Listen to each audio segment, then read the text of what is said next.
Hello guys, muri sei ndinokugamuchirai zvekare mune chimwe chirongwa chema secrets nema confessions pano pachannel yaAunty Mamo. Zvisinei guys, regai ndingopinda straight munyaya dzedu dzandauya nadzo in this episode. Hi Aunty Mamo, please post for me. Chitupa changu ndokumbira kuti muvige tete ini ndauyawo neconfession yandinayo mushure mekunge ndanzwa confession ye sister arikuti akachinjanisira munin'ina wake mwana. Aunty Mamo, inini I came across the same issue yekuti kana nanhasi inondidya moyo. Kunyangwe ndakatarisa mwana wangu ndinorwadziwa zvisingaiti kuti what if one day he finds out kuti ndizvo zvakaitika. Aunty Mamo, inini ndiri mudzimai ane makore 54 ekuberekwa. Ndakaroorwa first time ndichiroorwa ndichipinda marriage tete.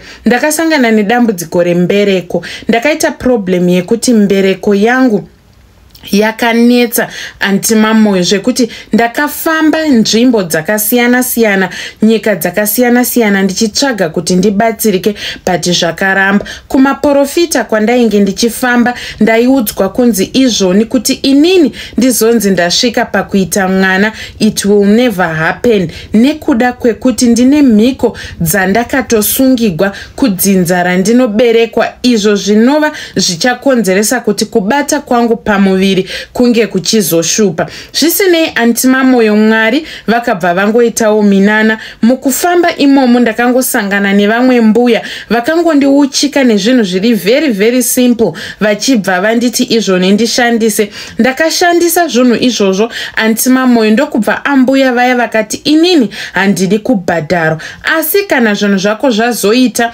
wabatira nhumbu yako ukaiona kuti yakura zveshuwa uchazouya wonditenda nezvaunenge uinazvo. Aunty Mamo, inini pakabata nhumbu yangu I then told my husband kuti I was pregnant. Murume wangu ndobva ati izvoni, and so ndakabva ndamudza kuti munhu akandiuchika, we need to go and thank her, tomupawo something. Akabva anditi iwewe ndiwe waiva ngomwa, ndiwe wakauchikwa, not me, saka iwewe you must make a plan yekuona kuti munhu iyeye womupei. Aunty Mamo, I was surprised nemashoko emurume wangu and disappointed at the same time. Zvisinei semunhu ainge asina chinonzi chake chekubata, because kudhara we all know kuti varume ndivo vainge vari kumabasa, vakadzi hakuna mukadzi aienda kubasa. Saka ndakagara, ambuya vaya handina kuzovatenda, ivo zvaingova mumaziso ndichitakura nhumbu ichikura. I never went back to go and say anything. Ndakaramba ndakagara. Then ndakazosvika day rangu rekuti ndinge ndichizvara mwana, ndokubva rakwana. Aunty Mamo, nhumbu yakarwadza for almost 6 days. Manurses nemadoctors vakandi-ignore as if havasi kundiona. Inini mumind mangu ndakabva ndatongoona kuti apa inhema, kurwadza kuri kuita nhumbu iyi ambuya vaya chete vane zvavakandiita. Then ndakabva ndatanga kunamata, ndokubva ndazvara mwana. Mwana wangu ndichimuzvara ndakatomuzvara atori mwana mupenyu, akatofema akatochema. Then takabva tangopiwa vana, izvozvo zvaitaurwa kuti vana vanenge vakangoputirwa umwe neumwe nomwana wake. Then inini mwana wangu all of a sudden akabva angotanga zviya zvekuti akaita sort of my hiccups. Apa tainge titori murumu inorara vazvere, vanhu vanenge vapedza kurara, and it was around 12 o'clock midnight. Then takarara kudero, mwana wangu akangotanga kuita my hiccups achibudisa mukaka wakazangana neropa nemumhino uyezve nemumuromo. Pana pandakatoona kuti mwana wangu ainge akutofa. Then ndakabva ndafunga kuti ndigodzokera kumba ndisina mwana nerume riya riri kuya, marriage yangu iri kutoparara. Apa kunyadzisa kwazvo ndanga ndakatoroorwa ndokubva ndatochata Aunty Mamo.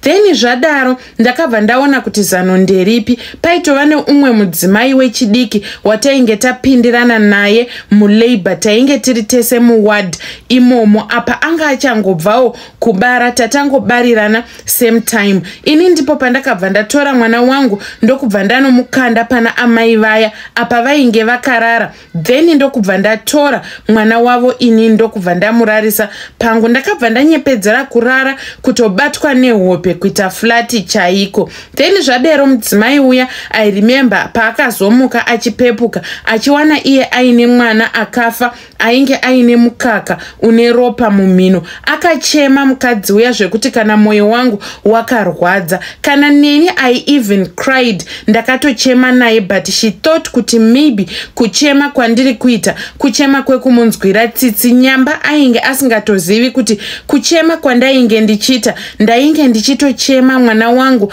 ainge afa, uyezve nepain yandaita go through.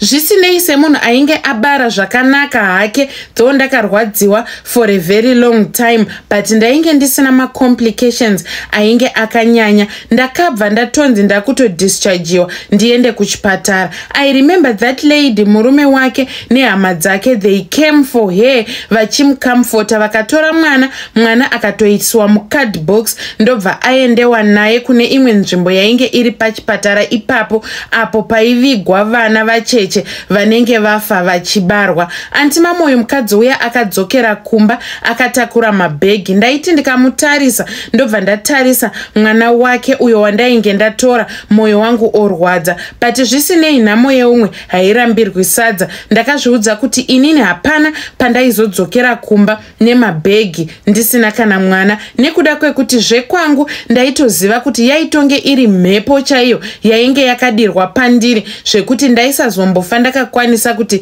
ndinge ndichita umwe mwana kana ndanga ndaluza this opportunity. Then anti mamoyo ndadaro ndakabva ndazoenda kumba, murume wangu akanditambira zvakanaka, munhu wese was happy for mwana, but vanhu vaingoita kakunyumwa. Saka inini pandakaona vanhu vachiita like vainyumwa pamusoro pemwana wangu, ndipo pandakabva ndatongoti murume wangu chop ndimuparadzanise nehama dzake, ndokubva tatoenda kunogara kwedu tega, kwekuti takabva tatovakira ikoko, zvekuti kuenda kuhama dzake taienda after 2 years. As you know kuti kudhara kwainge kusina mafoni ekuti muchafona muchitaura, dzaingova tsamba chete. Zvisinei anti mamoyo murume wangu akazofa hake mushure mekunge ainvolva in a fatal accident, ndokubva ashayika. Ndakazosara ndichichengeta mwana uya kubva pa10 years zvichienda kumberi, ndainge ndava ndega. But kubva ipapo handina kuzombogara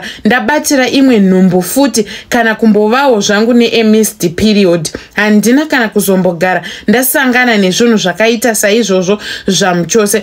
Zvisinei anti mamoyo, that thing yekuti mwana wandiri kurera ndinonyatsokuziva kuti haasi mwana wemurume wangu, haasi mwana wangu, saka zvichazovei mangwana, because kutaura kudai mwana iyeye atokura atova murume mukuru chaiye. Apa he made it in life, akabva abudirira. Kutaura kunoku anotogara kumhiri kwemakungwa chaiko, ndiko kwaanotogara kwaanotoshanda ikoko. But mwana uyu akazongosvika murume wangu akazongosvika pakufa asina kuziva kuti mwana uyu anga asiri wake, uyezve mwana uyu haana kana kuzombowana chance yekuti ange achiziva kuti upenyu hwake chii chakaitika uyezve zvakamira sei. But that thing ine kakundidya kainoita, kakundikuvadza kainoita kuti of course ndigere nemwana, haarisi zai rangu, haasi mwana wemurume wangu. It means kuti ndiri kurarama with a stranger, but this zvisinei the stranger is taking good care of me, anondida zvisingaiti. He believes kuti I'm his mother and he believes kuti baba vake vakatoshayika, but haazivi kuti otherwise maparents ake arimo munyika somewhere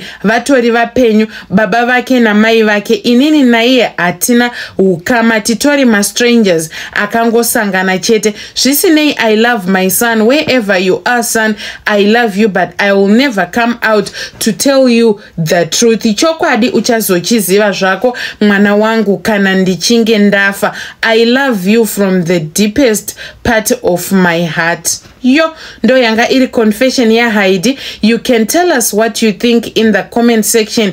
Zvakaoma mamwe ma desperate decisions atinotora, so mawani mufunge. Zvisinei guys, don't forget to comment, like and subscribe. And also vakaona part 1 yechakafukidza chane zuro pandaidzidzisa, watch out for part 2 iri kuuya manyai.